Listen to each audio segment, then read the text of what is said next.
Y'all, we can't keep waiting on other people to spoon feed us the Word of God our entire lives.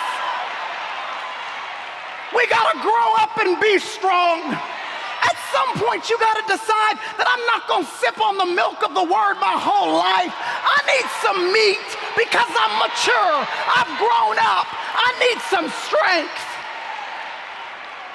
And I believe that part of the reason why the Lord has allowed you and I this privilege to be a part of this final Woman Thou Art Loose is because for so many of us that are in this room, these 72 hours is about getting you your strength back.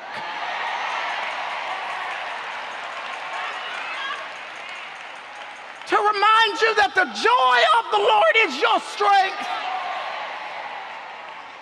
Paul says, finally, you be strong in the Lord and in the strength of his might. And he says, here's how you're going to be able to do it. Put on the full armor of God so that you may be able to stand firm against the schemes. Somebody say schemes. Come on, y'all, say schemes. You got to stand firm against the schemes of the devil. For we wrestle not against flesh and blood, but against the rulers, against the powers, against the world forces of this darkness, against the spiritual forces of wickedness that are in the heavenly places. Therefore, you ought to go ahead and put down all the weapons that haven't been working for you anyway, and take up some weapons that actually have power.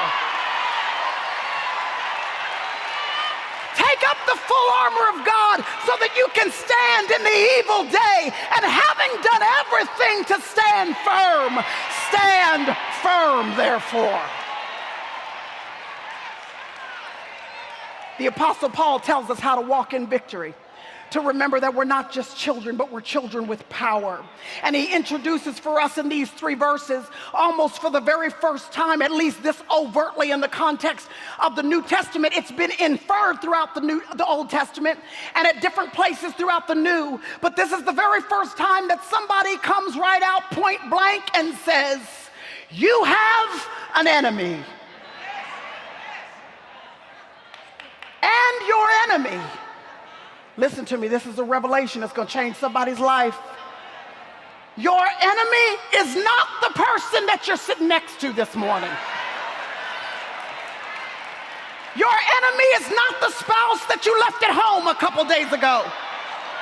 Your enemy is not the boss that you work for or the coworker you sit next to.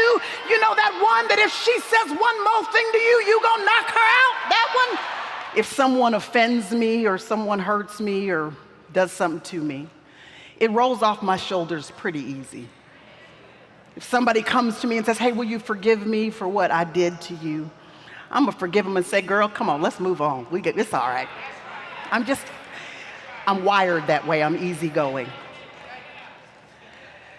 But if I find out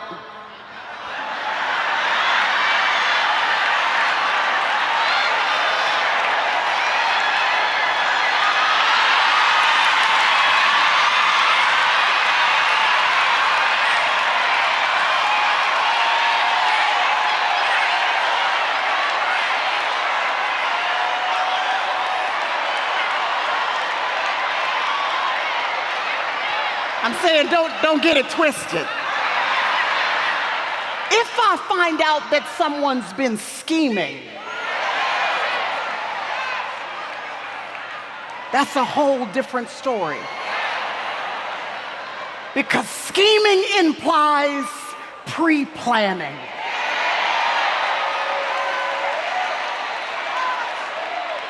If you've been scheming against me, that means you've been watching for a little while. You've been trying to figure out what it is about me that is most weak, most frail, most vulnerable, so that you can take advantage of me. You've been studying me to find out what my patterns are and what the predilection of my flesh is and what my preferences are, so that you can figure out the best time to take most full advantage of me and the people that I love. And when I find out that you haven't just been scheming against me, but you've had your eyes on this man that God has given me to be married to for the past 23 years.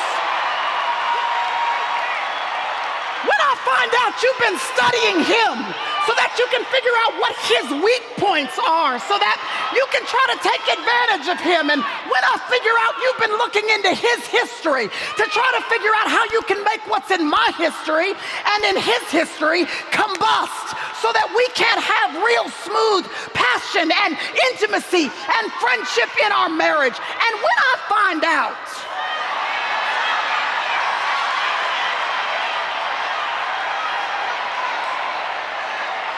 that you haven't just been scheming against me and my man, but you've had the nerve to be watching these 3 boys that the Lord has given to me to raise into men of God. When I find out you've had your eyes on my kids, and you've been studying them so you can already figure out at this young age how you can trip them up so that they do not reach the destiny that has been assigned to them. When I find out that you've been scheming against me and the people that I love, well, if it's a war you want, it's a war you're gonna have.